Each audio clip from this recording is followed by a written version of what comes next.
everyone, and welcome to the Gundam Roundtable. It is Tuesday. It is another good day. I figured, why not talk about some big robots? Well, it's Tuesday. Here we are.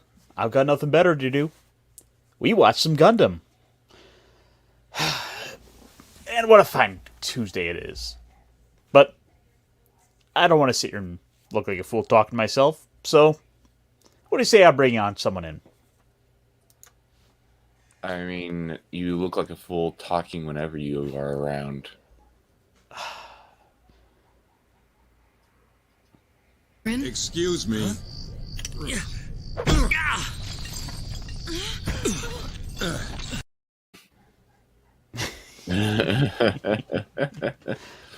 Are you Made me supposed to feel see better. Cameron in that situation? No, Cameron. No. No, I'm saying Slager's going to beat you up. But just like Slager, I came out of nowhere and decided to embarrass you. I'm gonna make Slager punch you again.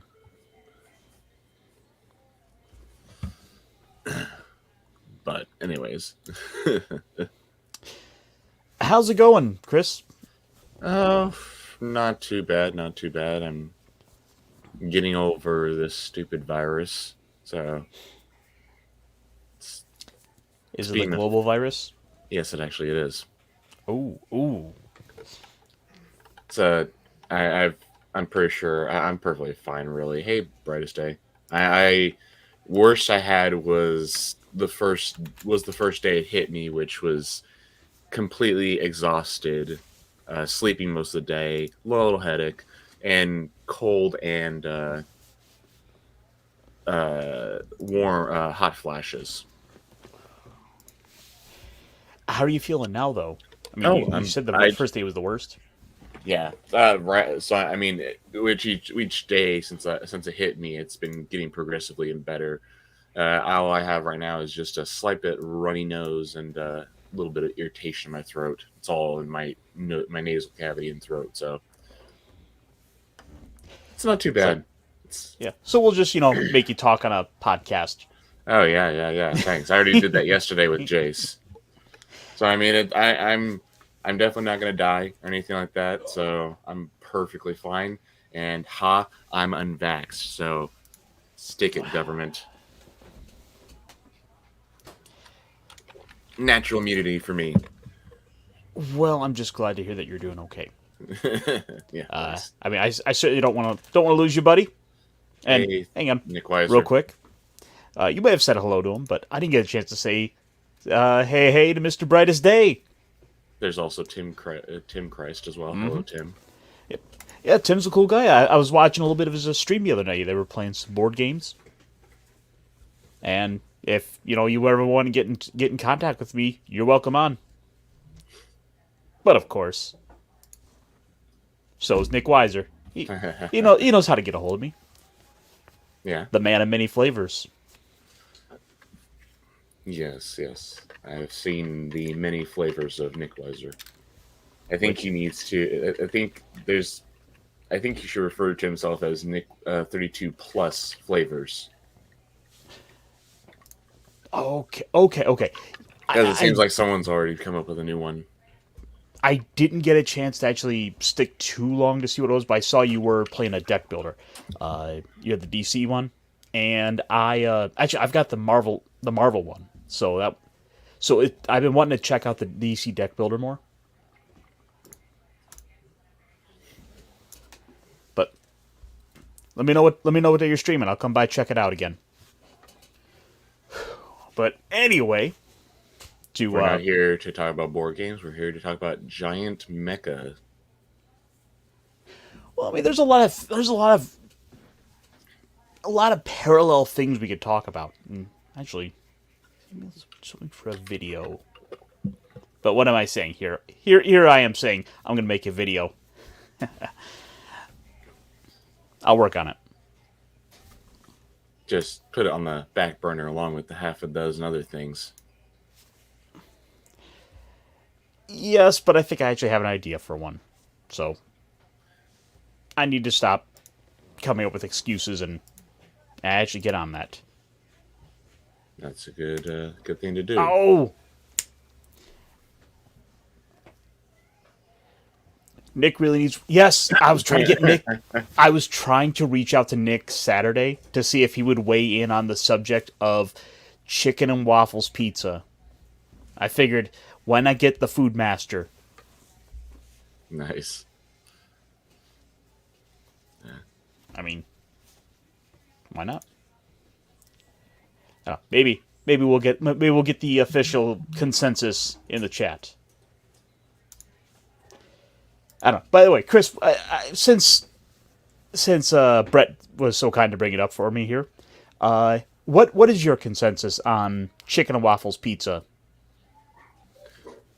I don't know. Never had it. I'm a traditional pepperoni pizza guy. Only pepperoni? No other toppings? Depending on my mood, depending on how hungry I am, I may accept ham or sausage, but strictly pepperoni. What about the pineapple?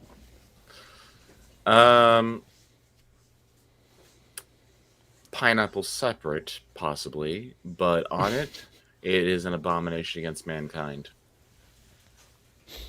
Yeah, I gotta find this picture now because, yes, apparently the war over pineapple pizza has moved on to actual like pieces of like fried chicken and waffles on your pizza with syrup. I'm hoping I can find a good photo of it. Oh, but like I can't even find it. But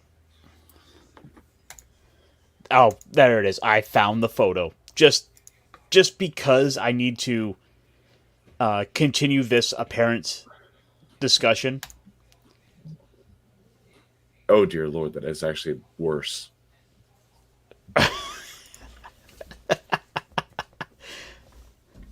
It's like there's certain things that you should not add on a pizza, and that is anything like a veggie, anything like pineapples, anything like a veggie or fruit or pineapple. Well, pineapple is a fruit, and obviously that.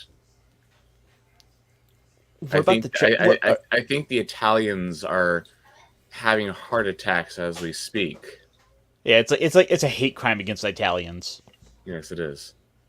This is the Italian genocide we're seeing here. The genocide of their culture.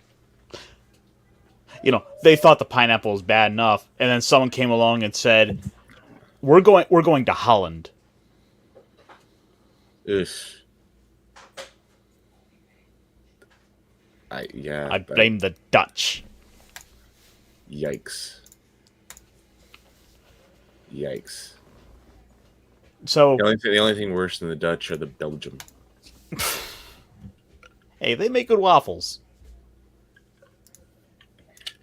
Exactly. That's why they've been giving the Dutch the waffles. just to throw the blame off on them. Yes.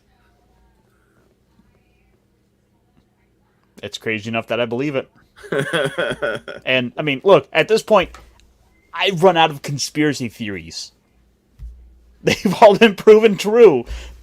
So why not believe that, like... Anytime that the Babylon Bee prints something off, a week later, it comes true. We have to make them stop. Stop the presses! Turns out their printing press is just a DeLorean. Or better yet, how about we stop them from happening? Yeah, but like, my way we get like a cool sci-fi movie out of it about like time travel. Yes, but my way Yours just solves problems. And then we run out of things to complain about. My way you can get a cool adventure out of it too by trying to stop the events that are being predicted from happening. It's just like Marty McFly trying to prevent Doc Brown's murder when he goes back in time to try and stop it. No. You got to think bigger. You got to think like, if you were to direct it in a movie, what would you do? All right, well now we have to go travel in time. But considering that like all the good movies now, all the good Hollywood is now just crap, you gotta go look elsewhere. I mean, that's why I've been binging Kamen Rider and had to go start watching like 50-year-old Super Sentai superhero shows just to get some quality entertainment, we'll say. Western entertainment has definitely taken a hit.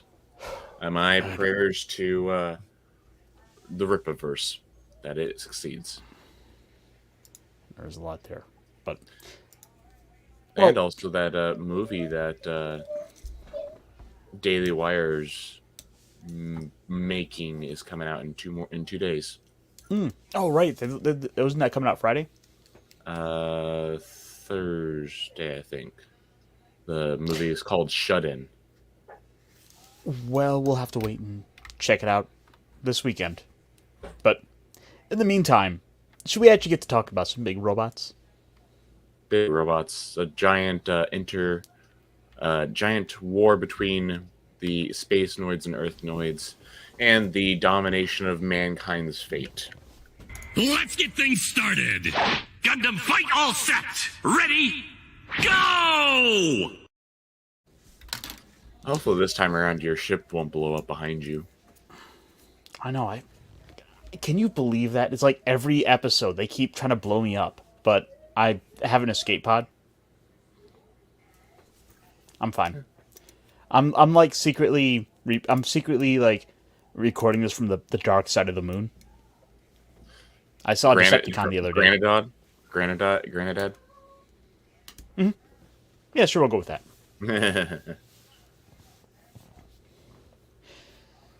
So, Granada. It's Granada. I was thinking of something else. We watched some Gundam.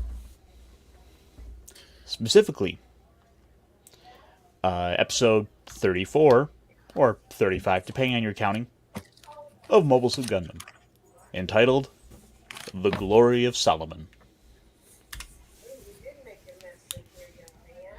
So the episode starts off with our battle-damaged white base traveling through space, having gotten past all the fighting from before, having escaped side 6 and the dirty neutrality zone, which didn't do them much help, to say the least. No. The shoal, I think they call it the shoal zone. It's basically a vast swath of debris left over from the 1 week war, from the 1 week battle.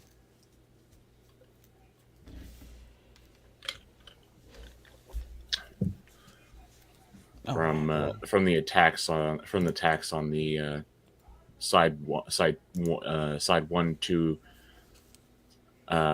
and 4. Yeah, side 1, 2, and 4.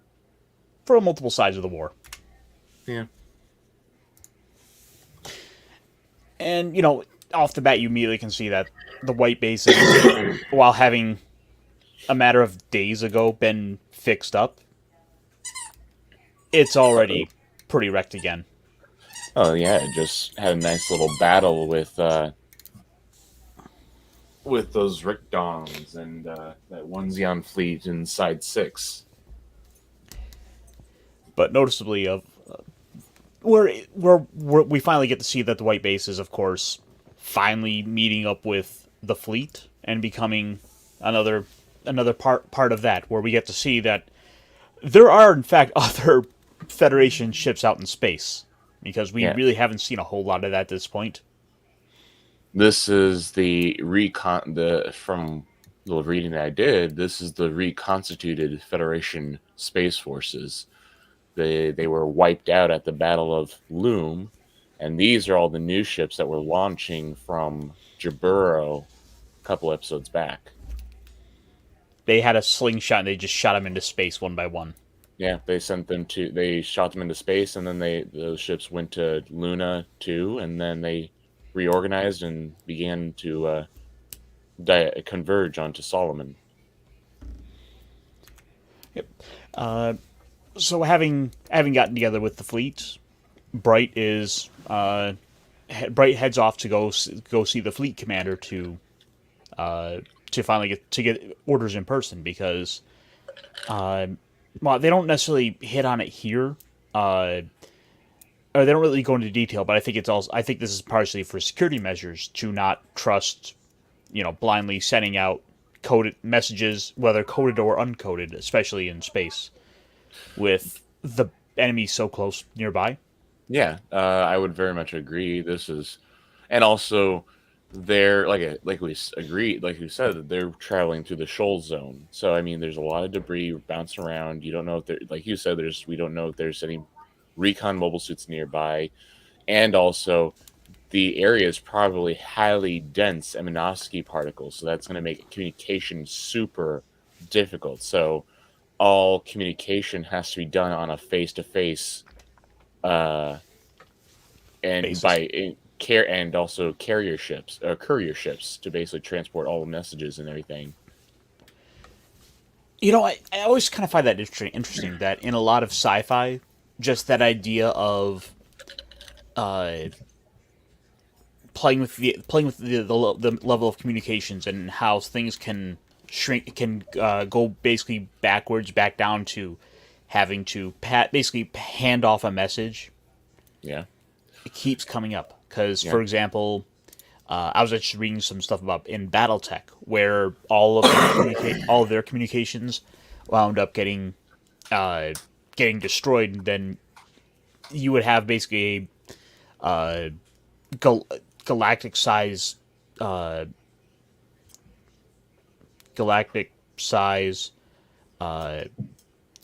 kingdom that is forced to where messages can go from the outreaches to the capital in a matter of months, if not years. I can see that. And also, they can't trust light signals either because those can be spotted by anyone that's kind of paying attention and seeing, hey, wait a minute, there's some flashing lights out there. And right now, the Federation fleet is trying, if I remember correctly, this is the TNM fleet, is trying to sneak up on Solomon. Yep.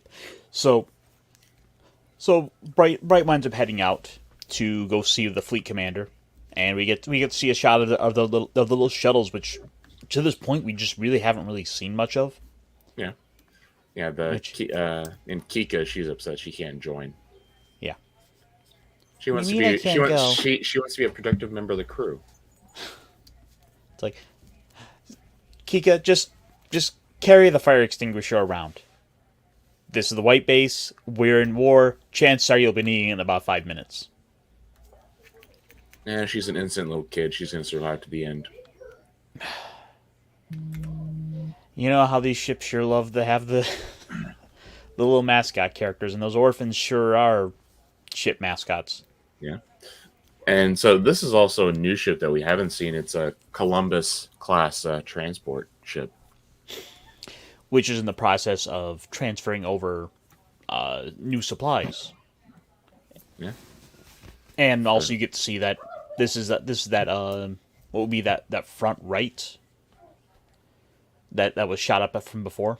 Yeah. So hey, at least they remember to put the bullet holes on it. Yeah, and you can also see some sailors are funneling paneling over to the white base. So I guess to cover up those. We're gonna slap new coat of paint on it. It'll be fine.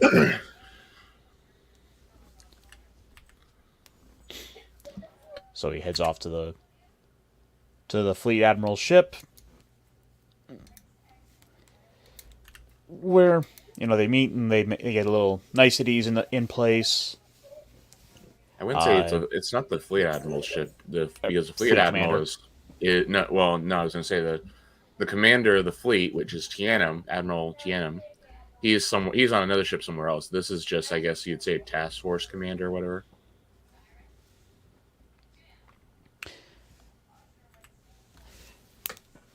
So yeah, we get to pull out the big fancy green screen and show off that hey, we're heading straight for Solomon. That we're going to go attack the enemy directly.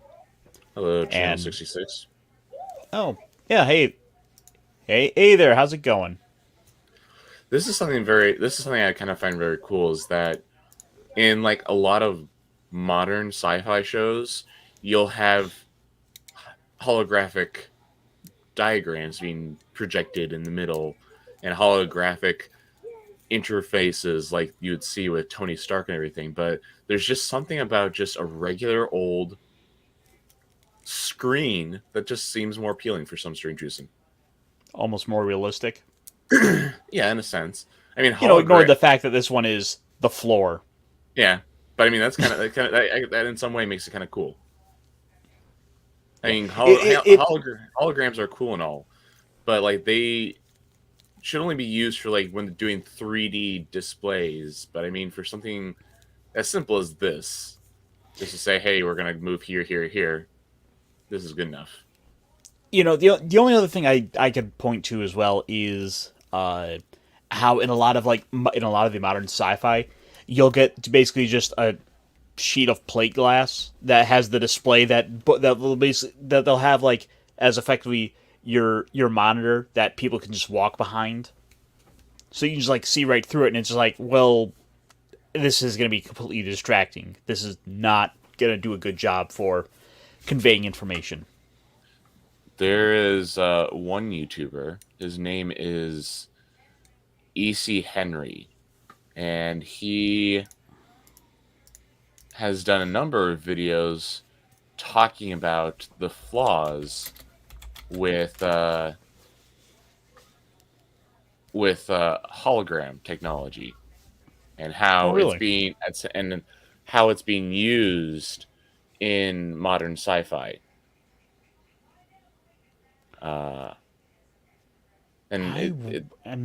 I have not checked out his channel. I'll have to check it out. Wait, Yeah, what? he also does a lot of fan ship models and stuff like that. Also has a couple cool videos where he has kind of deciphered alien languages in Star Wars. So like Geonosian and Ubiz, which is that language that Princess Leia is imitating in Return of the Jedi when she's disguised as the bounty hunter. Okay, I think I might have seen it. His videos. I'll have But to. I'm gonna have to. I've got the tab pulled up, but I'll check more of his stuff out. But yeah, so I mean, he does a lot of cool stuff. I highly, if anyone can, I highly recommend you guys watch his stuff because it's really cool. All right. Did y'all hear that Sunrise changed its name? No, I have not. Really? I'll look I that up gotta right now. look.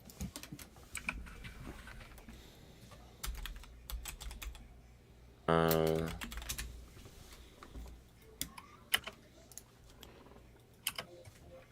Okay. We'll use. Well, I mean, I don't like either of these sources, but just to pull this up, Gundam Anime Studios changing its official name. Sunrise Studios corporate name will be no more this starting this spring. Sunrise will become Bandai Namco Filmworks as of April 1st. oh, that's very interesting. There's no April Fools. They're the Japanese financial year. Yeah, like I also heard that like it's part of that homogenization of a lot of big companies where you'll see like you'll see the evolution of like logos and brands. Like the Google Chrome logo, for example, used to be really creative looking, and then over time it's lost a lot of detail and it's been slowly downgrading and getting more generic and bland looking. Oh yeah, And Bandai Namco is no stranger to that. They too have gone that sort of corporate route of losing a lot of the character of their emblem, of their logo. yeah. I mean, maybe a little. that really stinks because that iconic sunrise logo. Whenever you watch something from them, With the Haro jumping on the logo. yeah, Like it's oh my gosh, I just realized it's like the freaking Pixar lamp is Haro. I never thought about that. Oh, I gotta look. I might have to try to work something together with that. well, You know, whenever this and other plot and other projects that I say I'll get to but never do. News at 11. No, but let's get back to it, shall we? yeah, Yeah. So Bright, to his credit here, was kind of commenting like, I don't know if how my crew is going to be able to handle this. So, like, especially Amuro, he's he's showing he's thinking about the crew, about their well-being, and I think it's nice to see that kind of getting bought into it a bit. yeah. And of course, we get we get that ever-present little foreshadowing that there's more than meet the eye to Amuro. He's a very talented individual.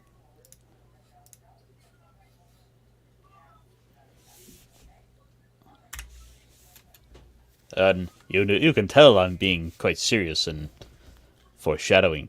I'm all green now. Why? I'd hide right away on a green screen. What? What? Changing the color does that to you? Yes, that's right. Goof.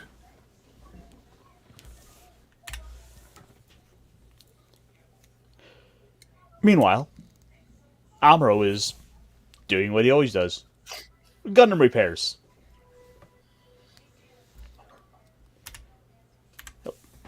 And, kind of as a little change of pace here, you do see that Amuro started... Job John is coming to bring Amuro dinner. Yes. And Amuro first thinks of Frau. Which you get to see is there's a little bit of a transition where she turns into him. She turns into him, yeah. Yes.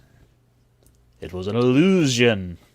Well, I mean, it's just one of the things that Bright was talking to Commandant One Kane when they were talking was that this is going to be a very tough battle for my crew because they're all overworked and exhausted. So, I mean, this is just illustrating that whole point is that Amuro is so exhausted that he is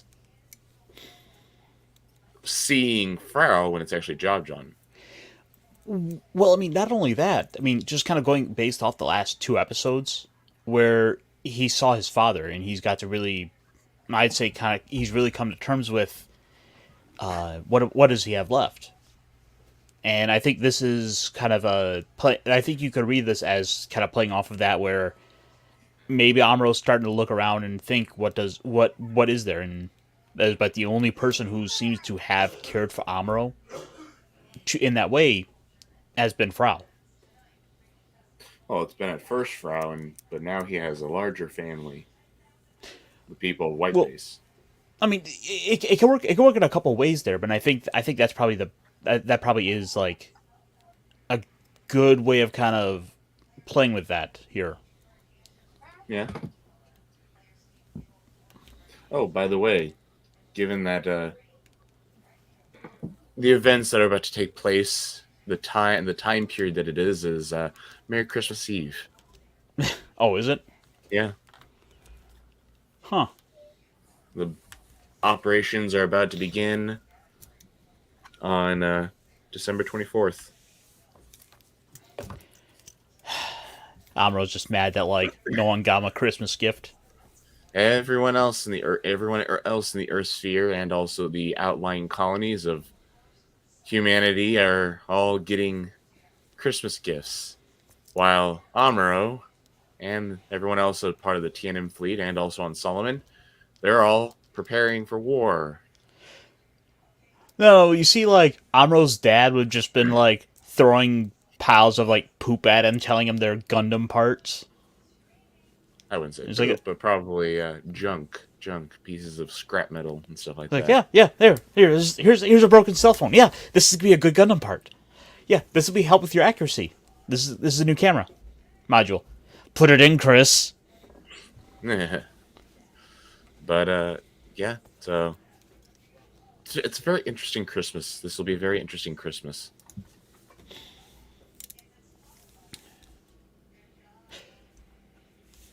What's this? I took care of that. Oh, did you? Thanks for taking care of. Thanks for bot blocks. But the next shot it shows something very interesting. Yep. The Zeons are preparing for the defense of Solomon. Yep. Yeah. So we get to move over to Solomon, where we get to see the first glimpse of the new toy, Prototype mobile armor. the Big Zom, which from here, frankly, at this tiny. angle looks it looks like it just got like two big hands. So much like what we've seen so far. So it doesn't really seem out of the ordinary from the other prototypes. But it's later on. It's foreshadowing. And basically, you basically have Admiral Dozel here bitching and griping about how he requested reinforcements and all that he got was from his brother in Side 3 was a prototype mobile armor. He would rather want more Rickdoms. Which, by the way, can we stop for a moment and talk about Dozel, because we really haven't got a chance to talk about him. Like, first off, holy cow, look how big he is. Yeah. Like, he is like a solid, like, 2.5 feet taller, like, minimum. According to this, he is 210 centimeters tall. That would make him. Give me a second here to find the right calculator to do. He's about a bajillion feet tall. He is going to wear the Big Zam like a pair of pants, and he's going to go kick the snot out of the Federation. So he's roughly 6'9". It's like Dozel the Chad, and that's the little manlet who like gets yelled at and gets him coffee. But yeah, and we just have Dozel, who's not very happy that he isn't getting the proper supplies and reinforcements that he asked for. I didn't get enough coffee.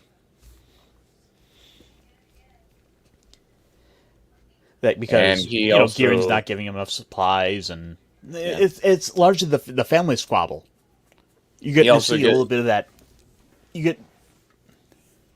You're definitely getting that family squabble right there, that inter-family-ish problems, because I mean, Gihren is basically saving all of his goodies for himself, whereas the person that really needs it at this moment, which is Dozel, is just getting a prototype mobile suit, prototype mobile armor, which makes him even more mad.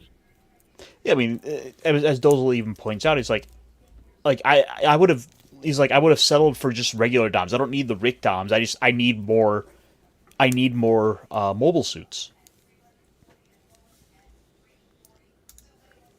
There was a master. Oh, yeah, but like a master. Ooh, if we're talking like 144th, that's still like a freaking like 2 foot tall one.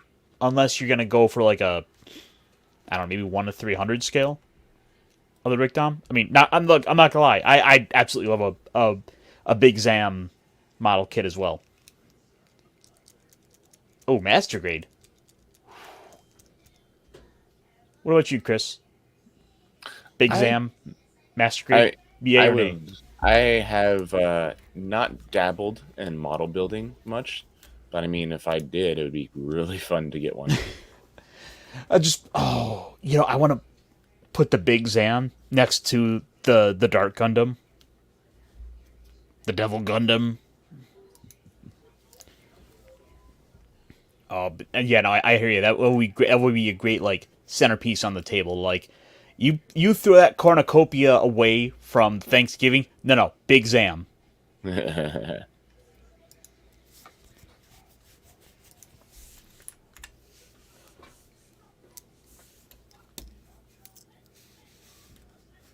And of course, they were talking about how they have not seen any sight of the Tiananmen fleet, but I wonder where they'd be hiding out at, Chris. Oh, Hmm. a little here, a little there. Maybe flying through debris of a colony that was destroyed by the Zeons earlier that year. Maybe. So the Federation aren't the only ones getting supplies because, of course, Char's forces are also getting resupplied.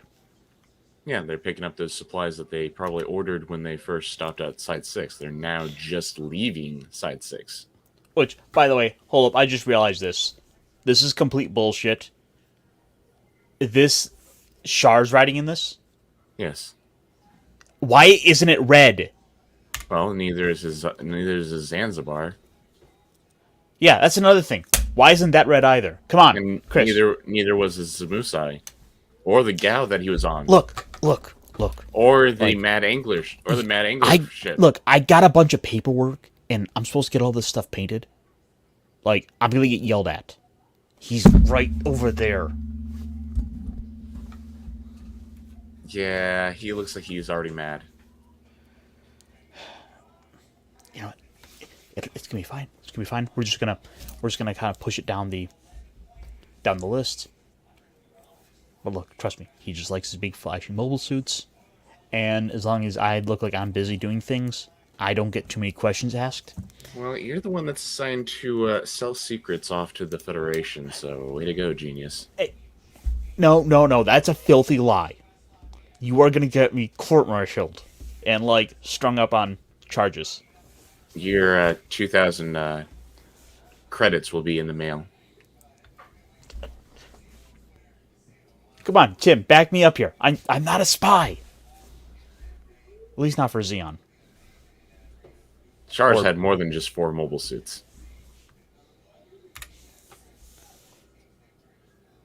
Anyway,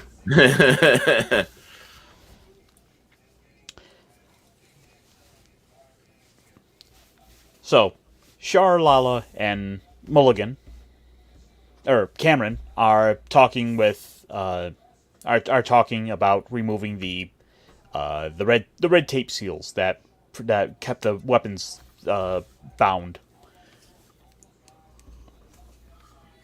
And so we get to finally get to see the last of Cameron, who really did nothing for me as a character. No? Yeah, I mean, he's just kind of he just came off really whiny, like, Nothing in the last episode where he kind of basically decided to do actual something to protect the woman that he loved. yeah, but it was really like too little, too late. And he was like, and it's like he finally. The thing was, he didn't. He didn't even realize that like that was the kind of thing that she was hoping he would do. Yeah.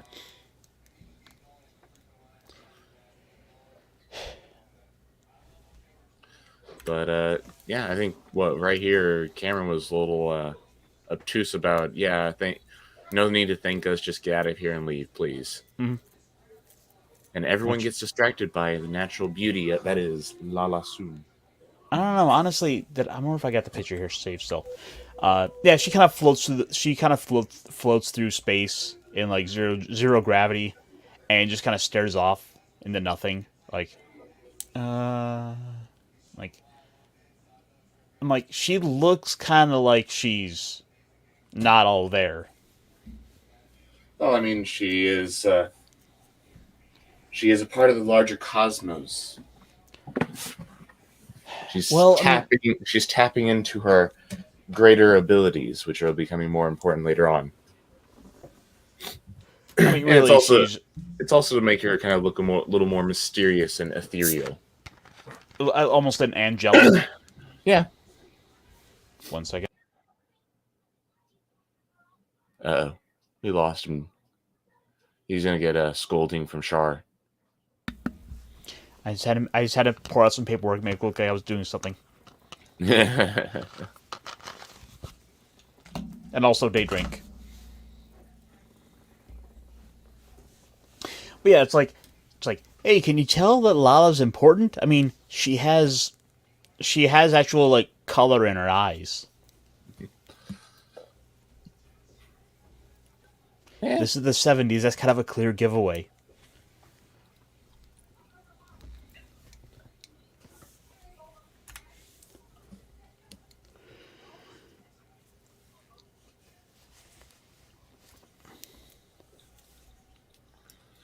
And when Cameron asks who is she, all that Czar says is, well, she's just a sister. Just think of that and keep your nose to yourself.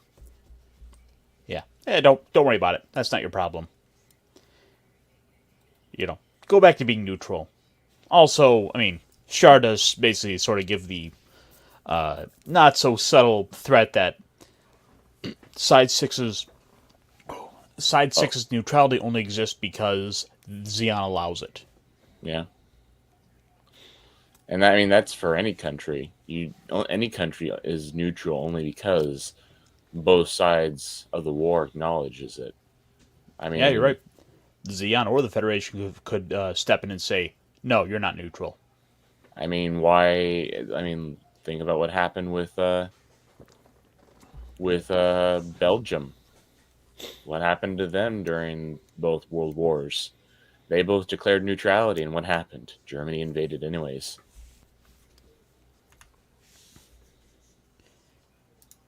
Yeah, my World War II knowledge is not as fully fleshed out. Oh, look, side 2. Yeah, you know what Side 2 needs? I mean, aside from a coat of paint, rockets. What? Yeah, we'll worry about that later. I mean, it kind of solves problems. Or causes problems. Solve cause. But that's just splitting hairs. Look, problems are involved and things get better.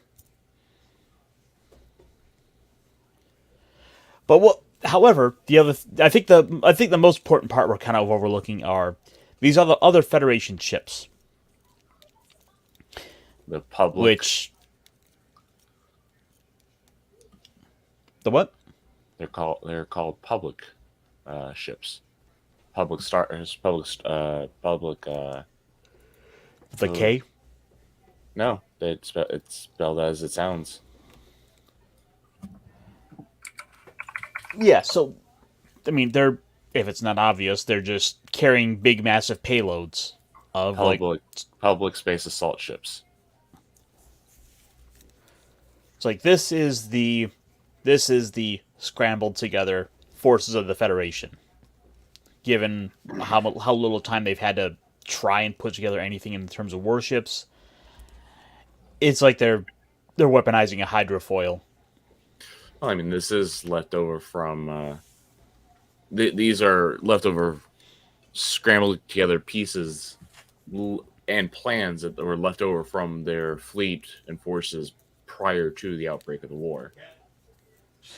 But also,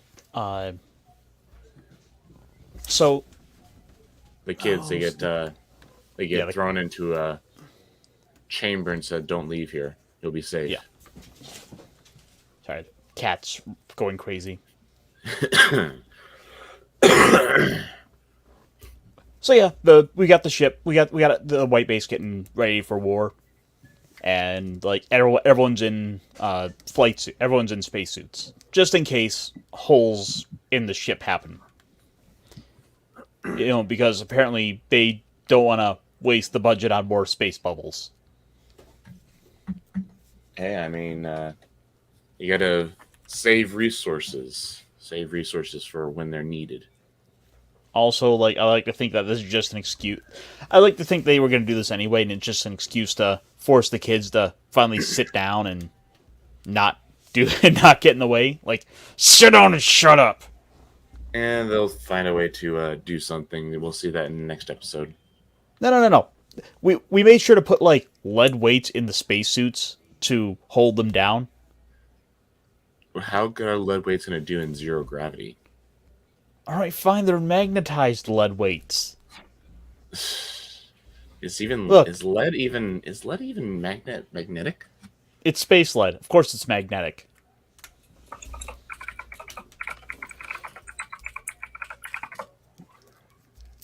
Anyways, move along. You just looked it up, didn't you? Yes, I did. And space lead. It's stronger than regular lead, and it's also magnetic. A lead is not magnetic. But space lead is. It is diamagnetic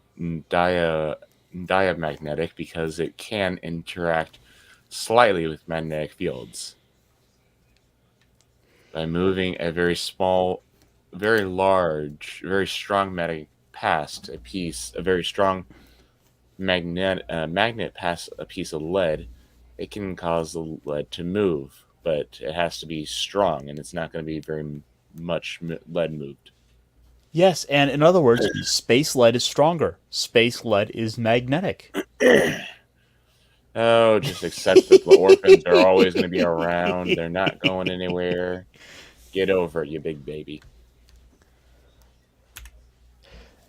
Anyways, the countdown for the operations: 5, 4, 3, 2, 1, and begin. So we get all those the publics flying into battle, all in uniform, as the Solomon base is informed of the incoming attack. Space Fortress Solomon. And so they begin to open fire as the Battle of Solomon begins. Federation forces began opening fire. Yep. And of course, one of the most important parts is the publics launching their special payload missiles. Yep. Which I guess we should talk about Solomon a little bit, in that it is one of the asteroids that's been moved into Earth's orbit for materials for the development of the colonies. Yeah, a resource satellite. Yep. So it is a big old hollowed out hunk of rock that is a quite defensive military base. Oh, scratch that! It's not side 2. It's actually side 1 that they're near. And so the special payload launches a heavy particles in the air in the space around Solomon, which the defensive weapons of the Solomon base are disrupted by, and thus cannot fire as nearly as accurately. In fact, it's seeming to do a heck of a good job of deflecting them. Yeah. Translation: heavy magnetic particles surrounding the area of Solomon prevents energy weapons from being useful. It's space magic. No, it's science. Space magic is just an easier, simpler solution to solve a lot of the... And we get to see a new mobile armor for the Federation.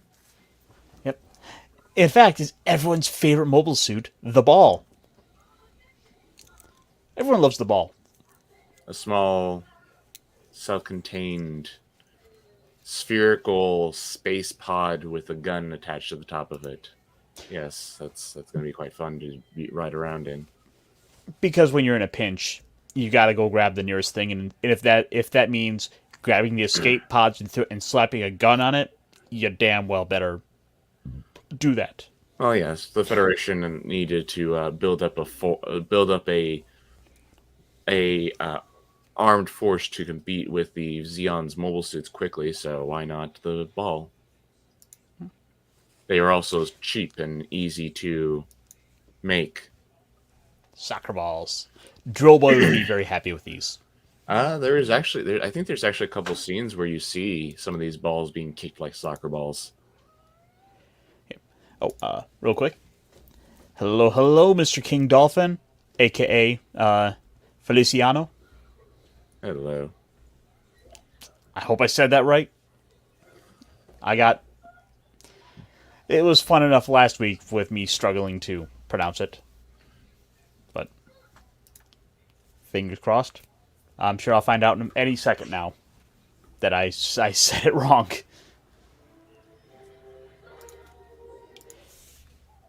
And it's going to be quite a fun battle. A lot of lives are going to be lost. I'm terrible at this.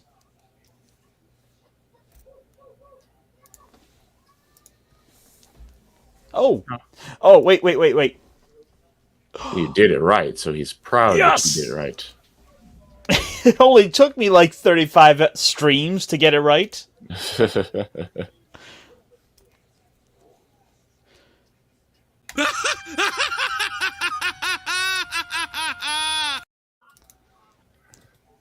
Yes, you definitely have a couple screws loose. I don't know what you're talking about. Look, I'm not the one who thought weaponizing soccer balls was the good idea. That's No, a Federation idea. but you definitely were selling the ideas to the Federation. I did no such thing. No, that was the guy next to me. Like, Sure. I turned him in, and I got a reward. More like deflected. Yeah, they gave me a packet of M&Ms for it. Like, they reward you quite handsomely in Xeon for riding out dirty traders. You get snacks. Goof. So anyway, the forces of the Federation are, of course, not solely padded with the Gundam and the balls, but also our good friend the GM. Yeah. Because even the Federation needs to have meat shields, mech shields. I mean, even though the gyms are relatively are just mass-produced mobile suits, they're actually pretty good mobile suits. They can definitely compete with the right pilot. They definitely can compete with the DOMs and also the future Gelgugs, and definitely overpower the Zakus. The only reason why a Zaku would ever beat a gym is because the superior pilots of the Xeons. Yeah, I guess you do have a good point there. The Xeon had the advantage of having been piloting them longer, so their forces have had much more experience in using them.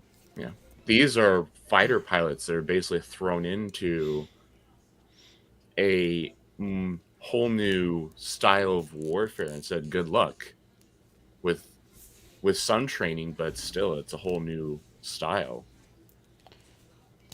You know, so it's like I kind of had showed before. It's not only them getting launched, but now we're finally getting all of the white-based forces launching. Yeah, As they're all being deployed. It includes the Gundam, the Gun Tank, the G Fighter, the G Bull. 2 G fighters, one with Sayla and also one with Slager. Sager in it. And we got a pretty good shot, I thought, of finally getting to see like the Federation forces being like on full display. Yeah. Which has got to be one of the most terrifying things. Like, oh, you just got thrown into a GM. You've maybe had like enough. You've maybe had an afternoon of training on this thing. I'd probably You're thrown say in. I'd probably say that it's probably been more roughly maybe a month or so of training, getting prepared and planning out this whole operations, mobile construction, and everything like this. Either way, not as much training as you would like to have. But Yeah. then again, they're at war, so just we're just gonna have to pick up the mobile suit parts, wash all the blood and guts out of the cockpit, and throw the next pilot in. Sounds about right. And so the battle's on, as the Federation forces are going head first right into the right into Solomon. And just because the Solomon base itself is having trouble being able to mount defenses, that doesn't mean it's totally defenseless. They still have missiles. They do still have missiles. They also have rocket-propelled asteroids, which we That's see right. later on, They do also have some DOMs. and Zaku's, and Musai's. Yes. They have a lot of bodies to count up.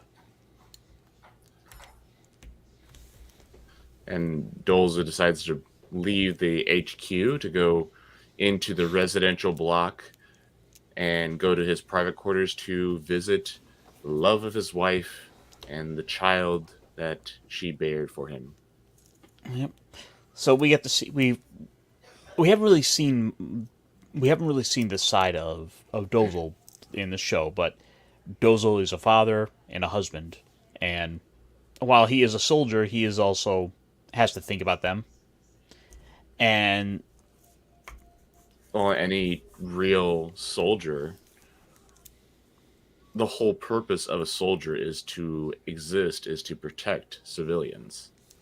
So they give him a reason to fight, but also he wants to defend them, and so that plan includes send them off to the moon base to be safe. well, Because here, if this is going to go, here he's just telling them, just get things packed up, just in case. We don't know what's going on yet. it's like I told you, keep a suitcase packed right by the door just in case. I do agree, Tim. The gun tank is funny in space. That's why I prefer the movie trilogy, where after the White Base arrives at Jaburo, they remove the gun tank and add in a second gun cannon. The gun tank has always just kind of been one of my favorite suits because it's a big silly tank with Gatling gun fingers, and really, what more do you need? I mean, it's cool and all, but but for tactical purposes, it's more of a terrestrial mobile suit. It's not one good for zero-G combat. Is this the first time we see her? This is the first Minerva? time. This is the first time we get to see Minerva, and also Dozel's wife, Zena.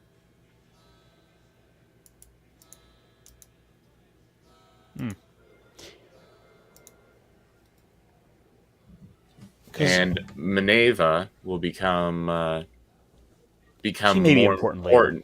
She becomes more. She definitely does become more important later on in succeeding series and OVAs. Yeah. But no. She's not important. Don't worry about her. That's just a baby. It's Yes, what's the she's the magic space baby. That's the key to everything. in a sense, yes, a little bit. Here, not right now. Magic space baby. Oh, and the gun tank receives damage. Yeah. I was kind of I watched through. It's been so long since I've watched this series that I wasn't expecting to see the shot. And yeah, the gun tank gets shot right through its oh so useful tank treads in space. It's like Like I the said, one place they hit on it. like I said, the gun tank is completely useless in zero-G combat. We should just. I feel like they should do with it like what they did with the Gundam and replace like the tank treads with the bottom half of like the G of and turn it into like the core fighter or like the sky fighter or whatever the other module is. Eh, I don't think it's gonna work because that's not the module pieces that the G fighter were configured to. But I want to see it. I mean, come on. How Well, then, ridiculous would then you that know be? what? Then you know what? Buy the model kits and make it yourself, Fine, I will. big baby. And deep within Side One's space, deep within the CEO Solomon. That's what this is what this area is called. We get to discover that, in fact, the Federation wasn't just simply planning a head-on battle. No, no, no. The truth is, that's a distraction. Because the Federation is, of course, going to try the classic tactic of the Archimedes mirror. In a sense, yes. This is basically so the forces that are attacking Solomon are not the Federation's main attack force. Instead, it's a fraction of the force, whereas the main assault force is setting up these assortment of mirrors in the Sea of Solomon, hidden by the wreckage of Side One. So Chris, the I've got a bad feeling about this. I uh, don't I you I might don't like the fact that the Gundam is steering this ship down. you might want to find you might want to find a nearby space, say escape pod. Huh? What? Why? What's gonna? Oh!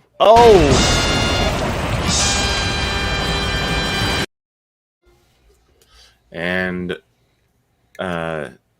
Dozel finds out about the forces in the vicinity of Side 1 and decides to send out rocket-propelled asteroids.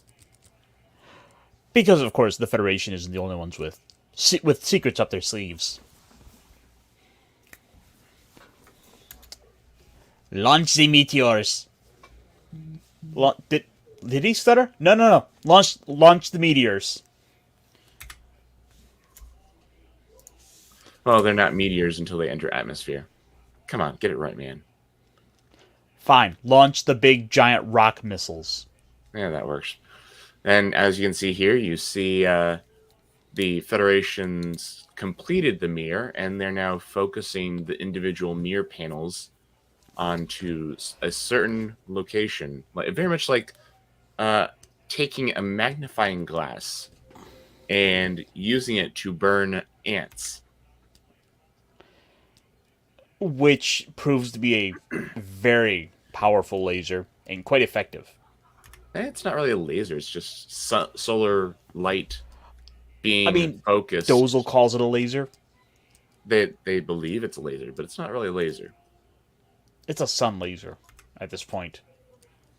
As they like. And I feel so sorry for these soldiers here because it's just like total incineration. So I mean, I guess it's a quick death. Yep. It's quicker. Hey, than, want to it's see? a, it's a Want to quicker see my death. impression of popcorn? It's a quicker death than that one soldier who followed Amuro into the Earth's atmosphere at the beginning of the show. Oh, and Hayato has received a little damage to his suit.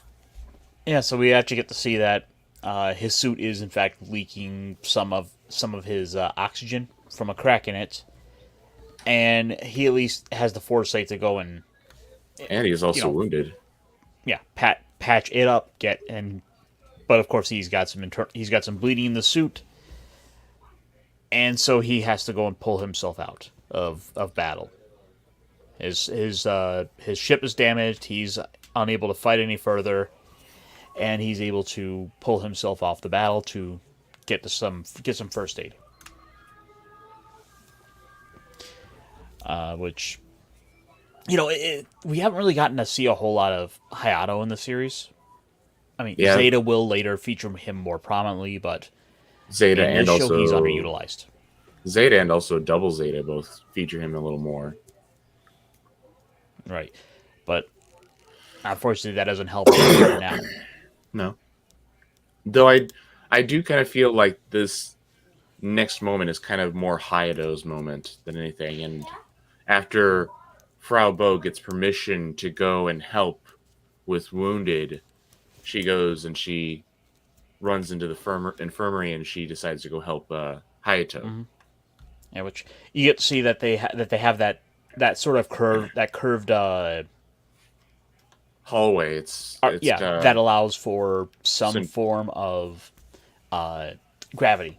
yeah, it's the I guess you could say it's the residential block of the White Base, and it's the way that I'm thinking how it goes is it's constantly spinning to give it some centrifugal force so that there is some semblance of gravity in this area. Which really seems odd given the shape of the white base. It doesn't really seem like it makes too much sense for the way the ship is laid out.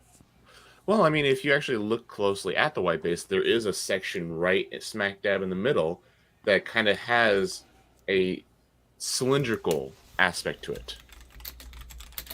You have to kind of see it from a certain angle to kind of see it. It's certainly true from a certain point of view. Oh yeah, I can kind of see it. I think it's still too small to make to work in there.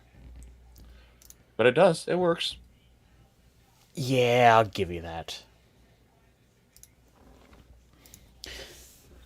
So yeah, you mentioned this being Hayato's moment, and I mean you're right in that. This is where we finally get to have a chance for Hayato to be human, and He's no longer a side character. He's an individual with a goal, with a drive, with feelings. He's pissed off with everyone that he's pissed off with Amuro uh oh, and Kai because they're always fighting, they're always out there. He feels like he's being left behind. He wants to go out there and be the hero for once. He but also he wants to beat Amuro. That was one of the things he says. He's like he wants to basically show him he wanted to be better than him, but Amuro keeps pushing. Amuro's proven himself to frankly be a better pilot, yeah, and it's a jealousy that kind of eats the guy up. yeah. And he's forced to, while Amuro's still gonna go fight on, he's forced to come back to the White Base and be taken care of. And you very much see Frau Bo is very sympathetic towards him and But even comforts him. she recognizes and acknowledges that Amuro's different. Yeah. Yeah, I don't know. We can't quite put She has to go. the She has word to on go. it. Well, I'm sure we'll come up with a name for it. And In the so meantime, Frau Bo he's gets different. and also Frau Bo gets because Hayato apparently when he received his head wound and whatever additional injuries, he's lost a lot of blood. So she had to go get extra blood for him and sit by his side while Doctor Samalo. Samalo goes and takes care of other patients. Yeah, it was just a chance for them to flesh out Hayato as being more than just the also there. And it also gives Frau and Hayato to bond a little bit. It's kind of like when Sayla and Kai have those little back and forths. Yeah.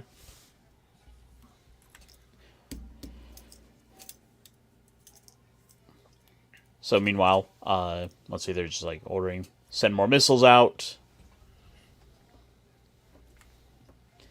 And this is where he gets into his. Oh, This is where woe he is gets me. into his own personal pride issues. Oh, woe is me. And someone cuts onions in the hallway. Well, I mean, you gotta understand is that like your his dream, his goals, and all that stuff are taken from him. He wants to be the best, and he's He was always a competitive character. I yes, mean, he and was I mean doing judo. yes, he loved to take Ryu out. He would all he find ways to when Ryu and him would spar. He always found a way to flip Ryu over his shoulder. A big guy like Ryu. So I mean, his pride is damaged, and he's a damaged individual. He's definitely going to need to heal after a while. And this is probably the most any of the actual combatants, aside from Ryu, have. This is the worst any of them have really gotten in terms of damage. Like,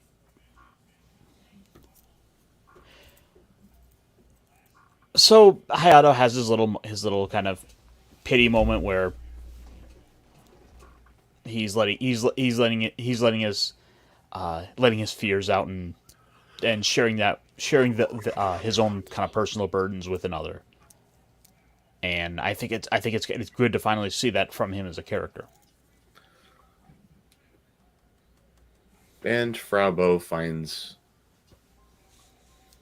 More blood. finds more blood, and also she finds a connection with Hayato. Speaking of finding connections, A beam saber going through the midsection of a dom of her right through it, like he sliced that dome in twine He cleaved it. with an arrow. And Amuro continues to fight to Solomon. Yeah, holy. And here's Admiral Tiedemann. Yep. So so Amuro was able to have pushed forward through the big giant hole they knocked in Solomon, as Amuro was the first one pushing through. To which they give out the order to push on and follow his lead. The forces go in. A lot of forces. Yep. Now the main force is going in. Yeah, because now they're not being tied up with the mirrors anymore, so they have all of them they can deploy.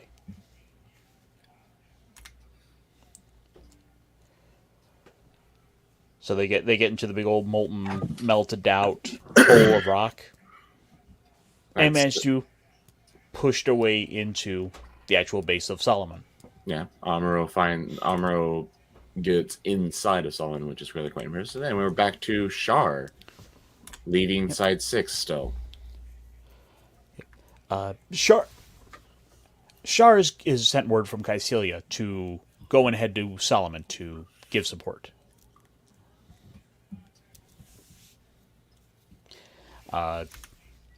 Char, this is where you get Char to talk with Lala and mention about how this is their chance to finally go into battle. She's at most seen it on TV, and they've maybe done some tests, but this is different. This is actually getting to fight.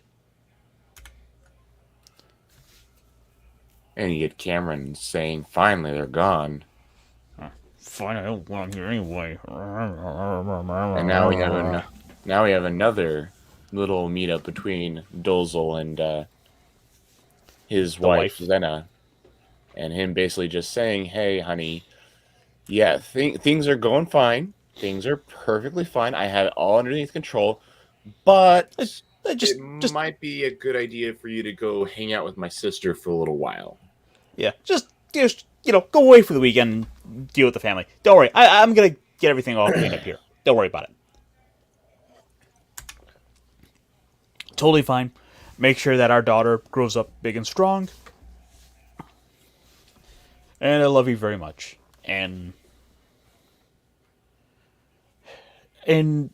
this here is part of why I think personally that Dozel is. He's the Dozel better. is the bet is He's the the better best of the zombie. zombies. He is the better of the zombies. Yes, he is both an honorable warrior, but he's also a loving husband and father. Something that his siblings, minus Garma, all lack. Absolutely. Garma is just a boy, but he's even he's just kind of going down a dark path there. I don't know. He remember how his what he was planning to do when he Oh was yeah, that's right. He was ready to just give up and walk away from it all. for love. So, I mean, I would yes, do Garma anything for love, Garma but may I have been won't do that. Garma may have been a Xeon and he may have been a zombie, but he still had some semblance of respect, honor, and he had a heart. You know, it's such a shame that you didn't get like Dozel and Garma being like the two in charge of Well, of the siblings.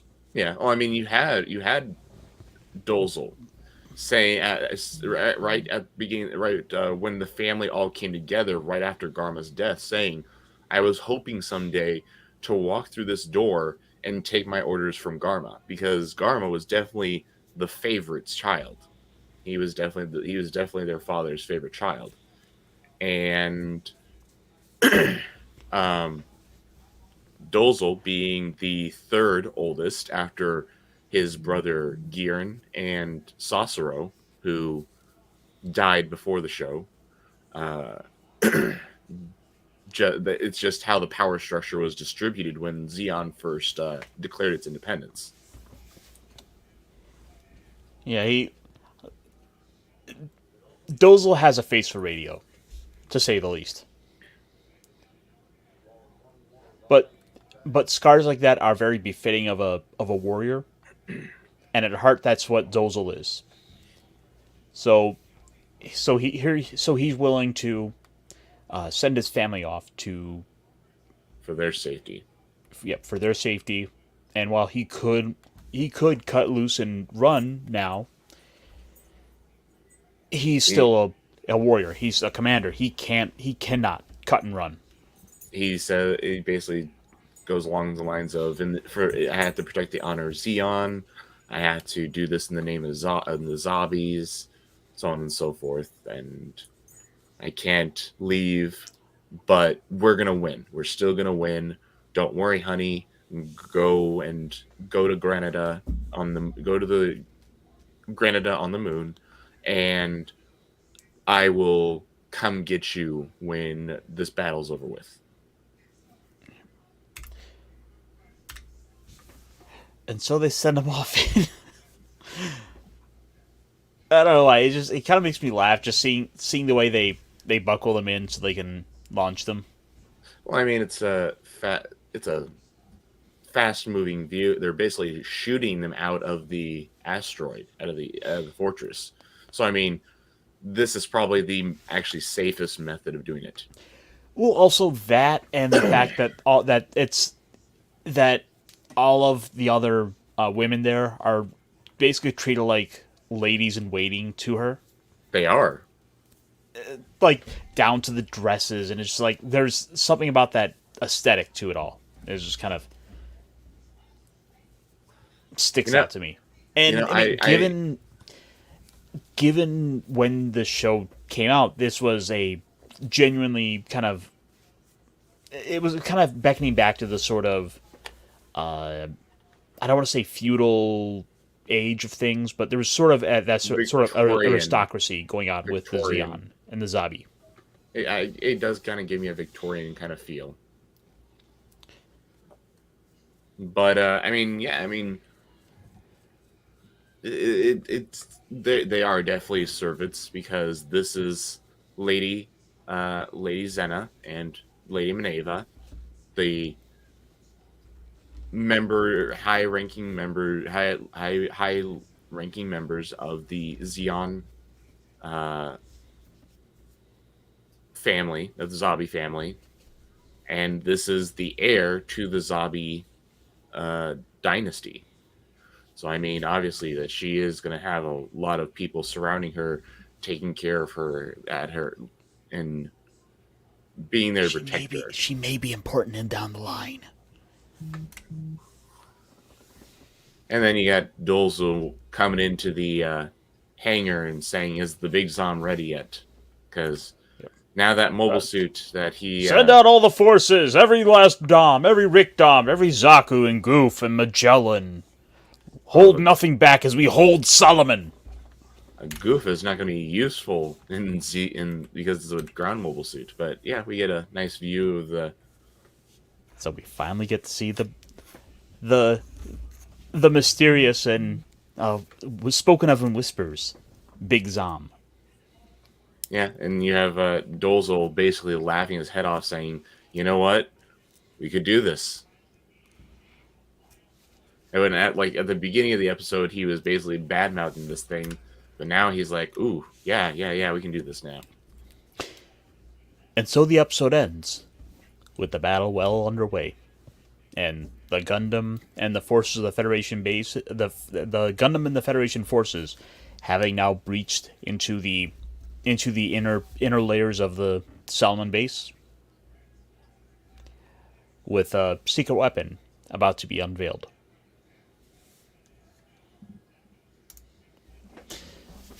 And thus the episode ends on a cliffhanger for part 2 of this big battle. Oh, something else I didn't know. I forgot to notice is that this is all a part of Operation Star One, which began 10 days before the episode. Oh, Which so is probably Operation Star One began with the Federation launching the White Base. Oh, so you're saying it's the Star Wars program? This is Reagan's doing. Something like that. But yeah, Operation Star One. Operation Star One is all about the defeating the Zeons. So, what did you think of the episode? Short. Too short for what it should have been. I feel like there's a lot more that was going on that I wish I could have seen. I genuinely like it. It's a fun episode. Very interesting to see the solar ray, the solar flare system, which is those mirrors that were constructed around side 1. They could have just gotten TN. Yeah. Tiananmen. No, I mean from like Dragon Ball. Oh yeah. Tiananmen, that's his name. Admiral Tiananmen. But it's nice to see Commandant Joaquin come back. Nice that Hayato had his humanizing moment instead of him just being some random side character. He actually is a human being. It's nice to see what kind of man Admiral Dolzel is. Show that he's not like his other 2 surviving siblings. And so yeah, it's a genuinely nice episode. Like I said, my one issue is that some of my issues with it is that like I said, it feels too short. I feel like I wish it would be a little longer. I didn't like seeing the gun tank in there because, like I said, it's a big flying target because it doesn't have the proper. To me, it doesn't seem like it has the proper ability to defending itself. Attacking, yes, it's a powerful attack weapon, but defending itself compared to the gun tank and the gun cannon and the Gundam, it doesn't have as much in defense. And we saw it here with the tread, and also being blown out from underneath it, and also Hayato getting injured. Though, in the same point is that same thing happens in the movie trilogy when Hayato is flying around in a gun cannon. The gun cannon takes damage, and he again takes he gets injured, and he has to fly back to the white base to get fixed up. Yeah, I think I think you hit a lot of it on the head.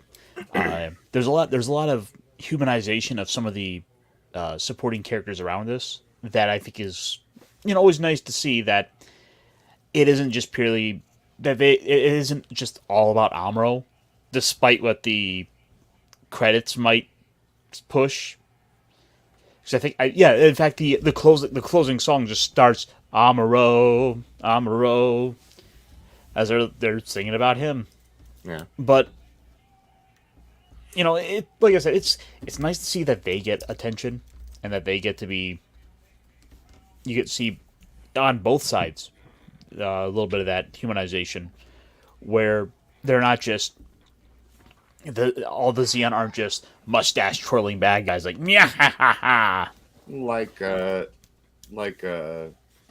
Cecilia and Makuve.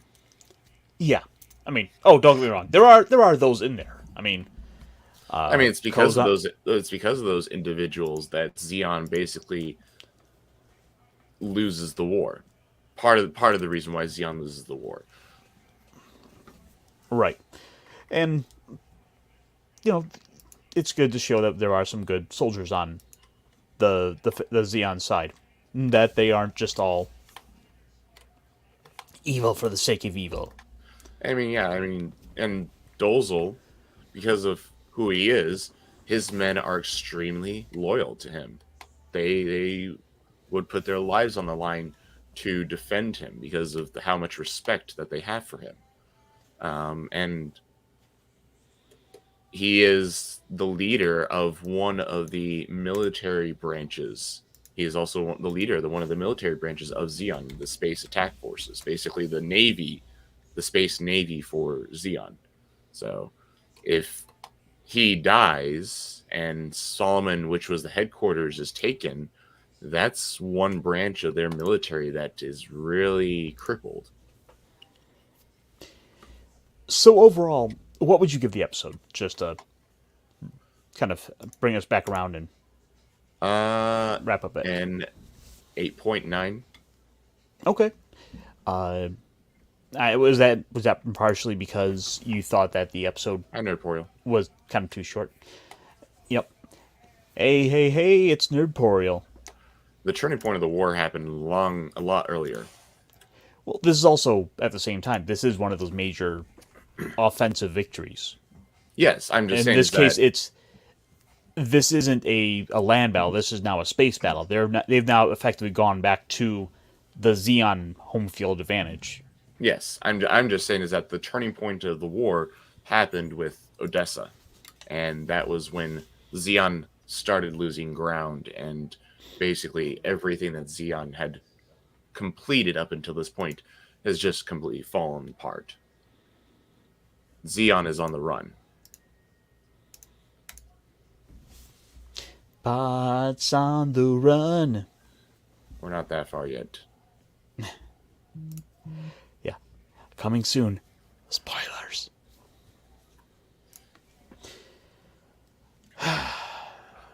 Man, what did you think about? What did you rate the episode?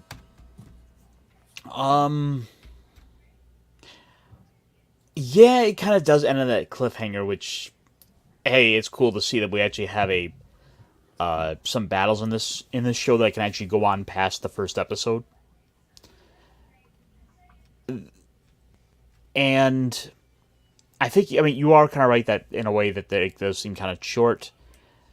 I think I'm gonna give it about an 8 because I like Dozel's Zabi's a character, and getting to see him in here is a big plus. Getting to see that he's this, he actually has this like sensitive soul to him. He's a father and a husband. He's a big bear with a big heart. Mm-hmm. And he's gonna protect them as best he can. And if it means sending them away while he stays to fight off the enemy, so be it. He's willing to fight until the end to die if need be. He's not going to abandon his men. Right. Which makes him one of my favorite characters in this franchise, Yes. Very much despite how little time he gets in. I think a lot of the games, where he gets kind of touched on, so. Yeah. they really don't do him well, because like in a lot of the video games, they just make like his premise as a character is he wants to make big zoms and mass produce those, which he doesn't. Like I'm curious where that idea came from with Dozel. And I mean, one of the individuals that was extremely loyal to it, this is a character that's touched in in like other material, but this is a character that is extremely loyal to The family. well, not just the family, but to Dozel is Oh. this character here. His name is Shin Matsunaga, aka the White Wolf. He is one of Xeon's ace pilots, but he's also Dozel's personal bodyguard. He pilots a white mobile suit. So that's his insignia. That's Was him this right a there. game character? He makes an appearance in more than well. His story is told in the Encounter in Space video Okay. game. But he also has a couple articles in Gundam Evolve. I think he also makes an appearance in Giren's Greed. But yeah, so I mean, so like here, for example, is it's bad. It's a bad depiction, but here's a picture of Giren and Shin Matsunaga, or Dozel and Shin Matsunaga fighting back to back during love it. a confrontation with Federation forces. And you get to It's a see. shame we didn't get to see that fleshed out. That's what we need a movie of. I want to see a movie about Dozel being a badass. But yeah, so I mean, you can actually kind of see it's kind of cool that Shin Matsunaga's personal Zaku only has a white head and a white pauldron on his shoulder, whereas Giren's Zaku is basically all this Dozel? very Dozel, yes, Dozel, geesh. Dozel's Zaku is basically this all green. all green with gold trimming, gold accented trimming pieces. Let's see. Amuro got himself a Zabi. Maybe that's why Char held that deep grudge. But I'm kidding, of and course. geez, I'm trying to find a good image. I think you're actually fine if you don't even like click on them on half those. I know. But here's the Zaku that Shin Matsunaga pilots during the Battle of Solomon. So he trades in his All right, that's it's deep lore. yeah. But I was just about to say, getting a little into the weeds there. But yeah, I mean, this is how important Shin Matsunaga is to Xeon, is that he's even depicted to be next to Char and another character named Johnny Raiden. Who may be important later. He's in another external material. Yeah. But yeah, so I mean, So, out of curiosity, have you had a chance to check out that Gundam Code Fairy yet? no, I'm not. Because that's something I need to get to. Which is, for anyone who wants to know, is the PS4 is a PS4 game that's currently out, which is tied to the Battle Operations 2, which is Gundam's free to play. Kind of, we'll say Titanfall light. It's not really a good comparison, but that's the best I could come up with. It's PS4 and PS5, so. Right. Like, the Battle Operations 2 is free, but Code Fairy is paid to play. Paid to play. You gotta buy it. It has multiple chapters, and it's Xeon waifus.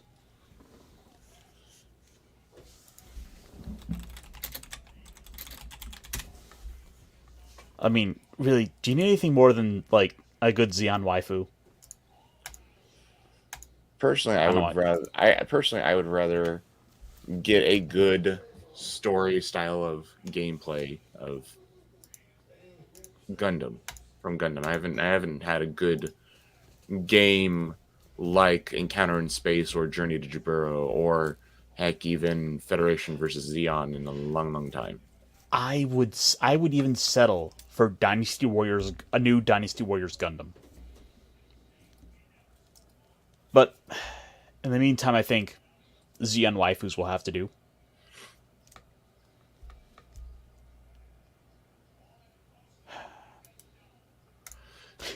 Anyway, Chris, do you guys have anything coming up this week? Uh, And wrap up. Jace and I have another show coming up on Thursday. So Thursday evening, that's you'll see Jace and I talk about geek and whatever else is going on in pop culture, or even some minor political or some political stuff on occasion. So that's where you'll find us over on 540 Studios. Uh, so please come over, hang out with us, chat with us, whatever. Yeah, that's about it. All right, I'll blow myself up on screen here, and we'll kind of wrap things up. Of course, guys, you know me, Ironcaster. Down over here on my channel, in fact. I'll probably be doing some more streams this week. We'll get into some more big robot stuff. Maybe I'll go pick up Code Fairy and we'll let you do a playthrough of that. See what it's like. But I want to thank everyone who came out to stop by, say hi, leave some comments. I like those. Like them in the chat. Like, of course, Nerdpoil, who agrees. It was a nice stream. Well, guys, the links to Chris's channel and others can be found below in the description. If you like what we do here, come by, leave some comments. Let me know what you think. Hit me up on social media. And until next time, go find some big robots. There's all kinds of. There's all kinds of. Ironcaster. What's up? Something's flying towards us. What? Oh no!